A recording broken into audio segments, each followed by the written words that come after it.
रात्रीच्या अंधारात 3 तास एकटी उभी असलेली ही महिला कोणी सामान्य नव्हती. त्या मलकाजगिरीच्या रात्रीचा अंधार, मध्यरात्र झालेली, दिवसभर गजबजलेले रस्ते शांत झालेले, लोक आपल्या घरामध्ये गाढ झोपी गेलेले. रस्त्यावरून अधूनमधून कुणीतरी झोकांड्या खात येत जात होतं. कुणी कुठल्या नशेमध्ये तर कुणी कुठल्या नशेमध्ये. एका बस स्टॉपच्या जवळचा रस्ता अगदी निर्मनुष्य, सुनसान. अंधाऱ्या रात्री साधा सलवार सूट घातलेली एक महिला एकटीच उभी, तिच्या हातामध्ये मोबाईल. तिच्याकडे पाहणाऱ्या कोणालाही वाटत होतं मध्यरात्री ती एखाद्या बसची वाट पाहत आहे. या अंधाऱ्या रात्री जे काही घडलं ते एखाद्या रहस्यमय चित्रपटातील रहस्यमय प्रसंगापेक्षा थोडं सुद्धा कमी नव्हतं. हैदराबाद मधला दिलसुख नगर बस स्टॉपचा हा परिसर. मध्यरात्री बस स्टॉपवर उभ्या असलेल्या या एकट्या महिलेकडे येणाऱ्या जाणाऱ्यांची नजर पडत होती. अनेकांच्या मनात काही वेगळे विचारही येत होते. लोक हळूहळू या महिलेच्या भोवती जमायलाही लागले. कुणी काही अंतरावर उभं राहून तिच्याकडे एकटक पाहत होते. काहींनी तिच्या जवळ जाण्याचा आणि तिच्याशी लगट करण्याचा प्रयत्नही सुरू केला.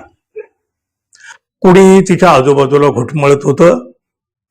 अंधाऱ्या रात्री ती तब्बल 3 तास एकटी उभी होती, पण या 3 तासात जवळपास 40 जण या महिलेजवळ गेले. कुणी दारू पिलेलं होतं तर कुणी गांजाच्या नशेत होतं. कुठल्याही क्षणी काहीही घडू शकत होतं. एकटी महिला आणि ते 40 लोक. महिला घाबरलीही नाही आणि तिथून निघूनही गेलेली नाही.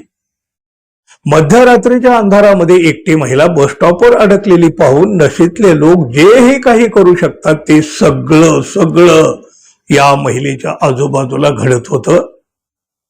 काहींनी तिच्याजवळ जाण्याचा प्रयत्न केला. काही तरुणांनी तर मर्यादा ओलांडण्याचाही प्रयत्न केला. आणि तेवढ्यात अंधारातून पोलिसांची एक टीम तिथं आली. पोलिसांनी काही लोकांना तिथंच थांबवलं तर काही लोकांना बाजूलाही घेतलं. रात्रीच्या अंधारात 3 तास एकटी उभी असलेली ही महिला कोणी सामान्य नव्हती. त्या मलकाजगिरीच्या पोलीस आयुक्त बी सुमती होत्या. IPS बी सुमती यांनी 1 मे रोजी मलकाजगिरीच्या पोलीस आयुक्त पदाचा कार्यभार स्वीकारलेला होता. पदभार स्वीकारताच त्यांनी महिलांच्या सुरक्षेबद्दलचं सत्य तपासण्यासाठी आपल्या एअर कंडिशन ऑफिसमधून बाहेर पडायचं ठरवलं. जिथून दररोज रात्री हजारो महिला प्रवास करतात अशा रस्त्यावर त्या पोहोचल्या. रात्रीच्या वेळी महिला किती सुरक्षित आहेत हे तपासण्यासाठी त्यांनी ही गुप्त मोहीम आखली होती. सामान्य महिलेप्रमाणे वेषांतर करून त्या बसस्टॉपवर उभ्या राहिलेल्या होत्या. कुणाच्याही लक्षात येणार नाही अशा पद्धतीनं साध्या वेशातले पोलीस काही अंतरावर अंधारामध्ये लपून थांबलेले होते. एकटी उभी असलेली ही महिला याच शहराच्या पोलीस आयुक्त आहेत याची जाणीव सुद्धा कोणाला नव्हती. अनेकांच्या वाईट नजरा त्यांच्यावर पडत होत्या. कुणी एकटक पाहत होतं, कुणी जवळ जाऊन लगट करण्याचा प्रयत्न करीत होतं. 3 तासामध्ये 40 जणांचा अनुभव त्यांनी घेतलेला होता.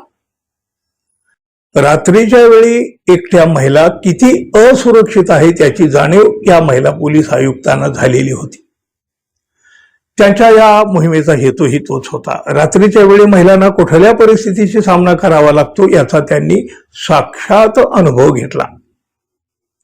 पोलिसांनी नंतर त्या सगळ्या व्यक्तीची ओळख पटवली, मात्र त्यांच्यावर फौजदारी गुन्हे दाखल केलेले नाहीत. त्यांना समुपदेशन करण्यात पोलिसांनी अधिक भर दिला. पोलिसांनी त्यांना बोलावून घेतलं आणि त्यांच्या वर्तनाबद्दल त्यांना कडक इशारा सुद्धा दिला. सार्वजनिक ठिकाणी महिलांचा सन्मान आणि सुरक्षिततेबाबत संवेदनशीलता वाढवण्यासाठी पोलिसांनी त्यांना मार्गदर्शन केलं. या उपक्रमातून शिक्षा देण्यापेक्षा व्यक्तीच्या वर्तनामध्ये सकारात्मक बदल घडवणं हा मुख्य हेतू होता असं पोलीस अधिकाऱ्यांनी म्हटलं. या सुमती यांची अशी ही पहिलीच कारवाई नाही. सुमारे 25 वर्षापूर्वी पोलीस उपअधीक्षक म्हणून कारकिर्दीच्या सुरुवातीला त्यांनी काझीपेठ रेल्वे स्टेशन परिसरामध्ये अशाच प्रकारे एक गुप्त मोहीम राबवली होती. महिलांच्या सुरक्षिततेच्या मुद्द्याकडे त्यांचा नेहमी संवेदनशील दृष्टिकोन राहिलेला आहे. मित्रहो, अशा महिला अधिकाऱ्याचं तुम्ही कुठल्या शब्दात कौतुक कराल? अंधाऱ्या रात्रीचा हा सगळा थरारक प्रसंग ऐकून तुम्हाला काय वाटलं जरूर सांगा. आणि हो, आपण अजून आपल्या चॅनलला सबस्क्राईब केलं नसेल तर कृपया सबस्क्राईब करावं ही अपेक्षा आहे. धन्यवाद. पुन्हा भेटू. नमस्कार.